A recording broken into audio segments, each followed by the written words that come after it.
Angelo doesn't understand people. He thinks that his perspective is always the right one.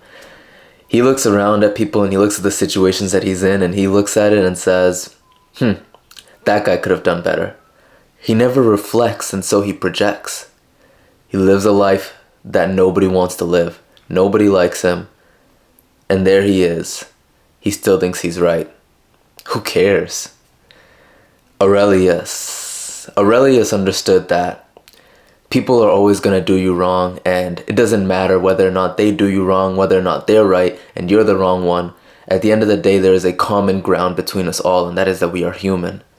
Aurelius wrote that, I have seen the beauty of good and the ugliness of evil, and have recognized that the wrongdoer has a nature related to my own, not of the same blood or birth, but the same mind, possessing a share of the divine, and so none of them can hurt me. I was at the gym earlier today, and when I was at the gym, this one guy, he's old, he's maybe in his 60s. As I was leaving the showers and I was going back to my locker, I saw him standing there like this. Like he was just standing there in the way, almost trying to get that little stretch. And I was like, oh man, I commented to him, I was like, Steve, you trying to get that last stretch or something? He said, yeah, I'm just trying to work out this little kink before I leave. And then he left. And I've talked to him before. He told me he has 3 kids. All of them are around their 30s and none of them have children yet. So there he is. He's waiting till he can become a grandfather. And I thought that was such a admirable situation to be in. And so I walked into my locker, and as I was there in the locker room, I see another old man, and so I ask him, is it weird that I want to have grandkids already and I haven't even had kids yet? And this guy says, yeah, a little bit. And I was like, I mean, I don't know. I feel like it's kind of putting the cart before the horse, is what I told him. And he said, yeah, it kind of is. He's like, what made you think of that?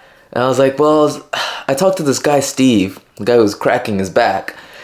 And he always tells me how he wants grandkids. He told me about how his wife had 12 children. Not his wife. Rather, his wife's mother had 12 children. So his wife came from a family of 12.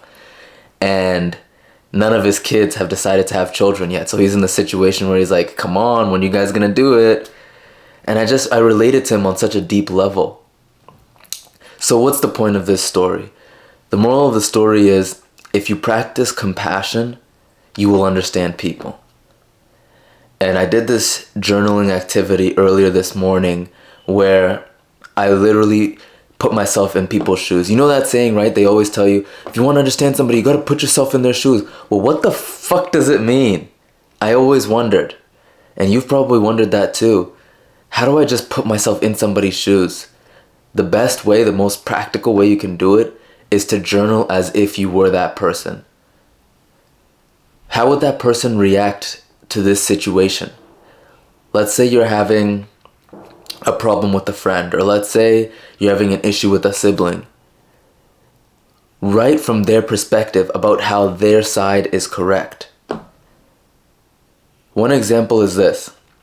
My sister, I love her, she has the belief system that we bullied her when she was growing up. And that's a hurtful thing to say, right? Because without any intention, that's her perception of what has happened. And so the first time I heard her say that, I rejected it. I was like, how could you even say that? What is the definition of bullying? I looked at it from a logical perspective. Meanwhile, she's looking at it from an emotional perspective of, this is how I feel. And so I invalidated her feelings by doing that.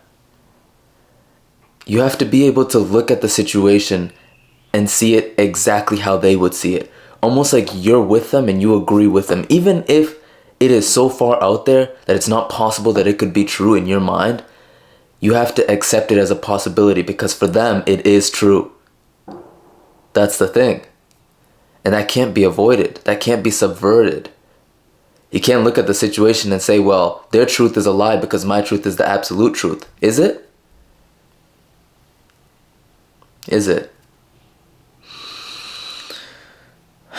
So, at the end of the day, the way to understand where somebody's coming from the practical thing you can do is you can take out a piece of paper and write from their perspective.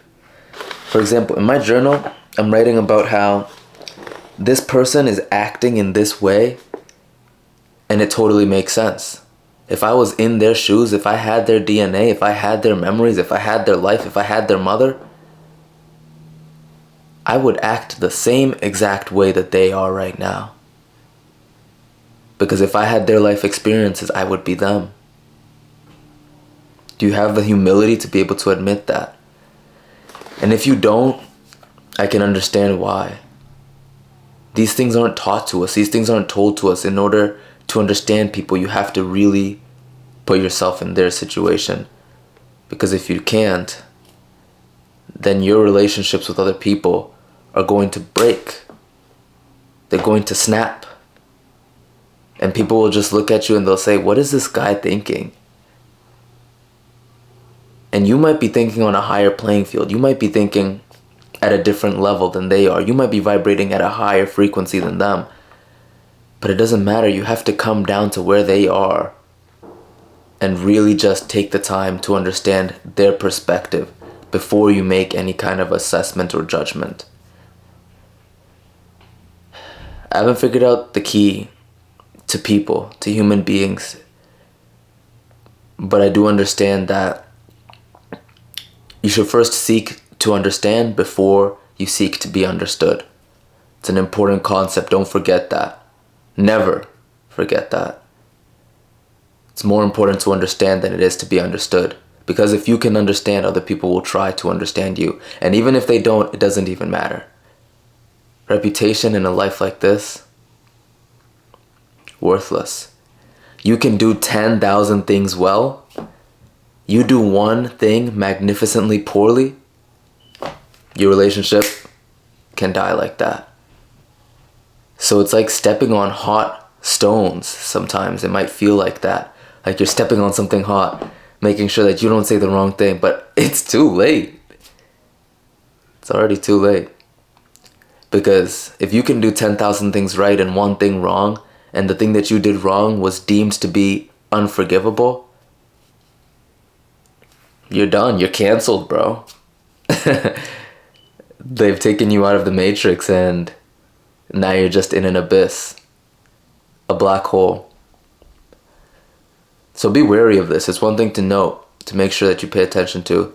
In understanding people, you're doing it so that you can have a better relationship with them, but you shouldn't hold yourself so much to that reputation that you have. Because at the end of the day, your worldview might change and their worldview might stay the same. That happens. It happens. Just don't try to impose yourself onto other people. Stay strong, bro. Disciplined. Resist desire. You know the whole thing. You know what to do. Just keep your word. Peace.